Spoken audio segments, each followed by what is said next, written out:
Joined by manager Luke Garrard while we head to Bristol Rovers for the FA Cup second round. What are the overall feelings at the moment going up against a League One weekend side? Is there a bit of nerves, a bit of excitement? What's the overall feeling? A mixture of emotions in terms of, excited to go and play Bristol Rovers, a League One outfit. We know they're going really well in recent weeks and we know how tough it's going to be, but excited with the prospect of going to cause an upset, and that's the aim for us and the group. We've had a real good week, we had a real productive day today. Obviously the game's on Sunday, so we've worked slightly backwards on our training this week, but we've been in today highly working in terms of on how they're going to try and affect us, and we need to counter that. And tomorrow will be bright, breezy, loads of set plays, organisational side of things, and make the short trip up the M4 to Bristol Rovers on Sunday. Yeah, have you watched much of them? Obviously they played on Wednesday. Did you get a chance to watch that game? Watched the game live. So when I watched Fleetwood back on the analysis platform, watched Peterborough back on the analysis platform, and then watched Colchester live. Didn't expect him to play as many players as he did in that game. The likes of Finley played, but he made the changes. He brought Rossiter on, he had Loft on, and then brought Coburn on at half time, brought Collins off during the second half. So that he made changes throughout that, which would suggest where he's kind of going for Sunday. I can't nail it down. I know that he played a 4 against Fleetwood, brought Connolly on at half time, changed to a 3, played a 3 against Peterborough and were very productive with that.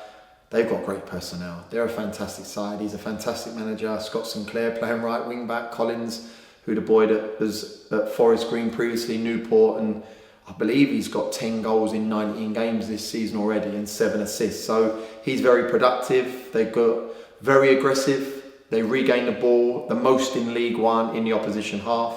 So we have all the stats on them. We know exactly where they're at in terms of their goals for, goals against. They have conceded 40% of their goals from set plays across pens, free kicks and corners, of which 6 of them are corners, 2 from second phase, 6 penalties they conceded. So like I said to the boys, and this is the perfect example of a cup tie, the minute that ball goes out for a corner or a wide free kick in and around the 18-yard box, there's a genuine opportunity to go and score a goal. So we'll leave no stone unturned. This is what we do on any regular basis in the National League, let alone in the FA Cup. But very much, I've got a huge amount of respect for Joey Barton and his side. They play fantastic football, and you're seeing that over the course of the last few weeks, they're starting to get in their groove. Yeah, you just mentioned the manager there, Joey Barton. Is that an exciting challenge for you to go up against him in the managerial dugout? 100%. Obviously, look, we managed against, the club went up against Bournemouth last year with Scotty Parker. We went up against Frank Lampard at Everton, and he's another one. He's played in the Prem. He's fantastic in terms of what he's done in his footballing career, let alone his managerial career, and he's obviously good at his job because you don't get promoted out of League Two if you're not, and they have aspirations obviously progressing up the division. And it's funny, I saw his sort of match script for the game, I believe, going up to Sheffield Wednesday, and he had all the bits on there in terms of don't get no help in the cage, 18v18, this, that and the other. So I want to pick his brains on that because I think that there's an insight that I'd want to try and implement in my own managerial style. So they mirror him. And what I mean by that, he was full throttle on the pitch, no stone unturned. He was up and at them, and you can see that in his team. Finley, skipper, I know him from playing against them AFC Fylde 6-7 years ago in the playoff quarter-final. He's gone from strength to strength, and he mirrors their manager. So looking forward to obviously having a brief chat beforehand, but be great to pick his brains after the game. Yeah, and going to this game as underdogs, as you say, 2 leagues above, what does your side need to do to ensure that he can cause an upset on Sunday? I remember the interview really clearly when we beat Bournemouth, and the guy asked me a question, what was it? Why was the reason you beat Bournemouth? And I think they were waiting for some tactical and technical knowledge that wasn't going to be present. We need to work hard. We need to be better than our opposite number. It's that simple. Our 11 lads have got to perform to their maximum. They're a fantastic side. We played a League One side in round 3 last year in AFC Wimbledon. No disrespect to AFC Wimbledon, these have personnel. You've got Loft, you've got Coburn, you've got Marquis, you've got Collins. These are lads that at any given time can go in. You've got Rossiter, you've got Evans, you've got Finley in centre of the park.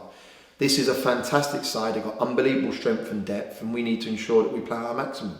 I'll be telling the lads to go out there and outwork them, outthink them, outfight them, out-battle them in everything we do. We'll have a game plan, as we did against AFC, as we did against Bournemouth, as we did against Everton. If we implement that and we play to our maximum and we carry no passengers, I genuinely believe we can cause an upset. Yeah, and obviously, what would that mean for you personally if you could repeat some of the magic you had last year? Oh, it's immense. It's immense. I've got to be honest with you.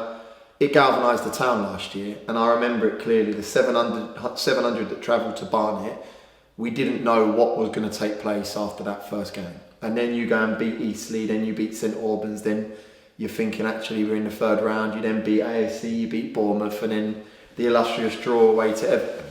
I can't get carried away with it because the expectation is there, and I'm going to demand that the fans come and back us on Sunday, because I know we're touching 400. If we can get that to 500 come Sunday, they'll sing like there's 1,500 there. I know what Boreham would have liked. I know how they go about their business. And if we can go and get 500 strong at Bristol Rovers on Sunday, breathing, kicking and living every moment with us, let's hope we can cause another upset. And like I say, there's going to be a club that is going to go on another journey. Why not us?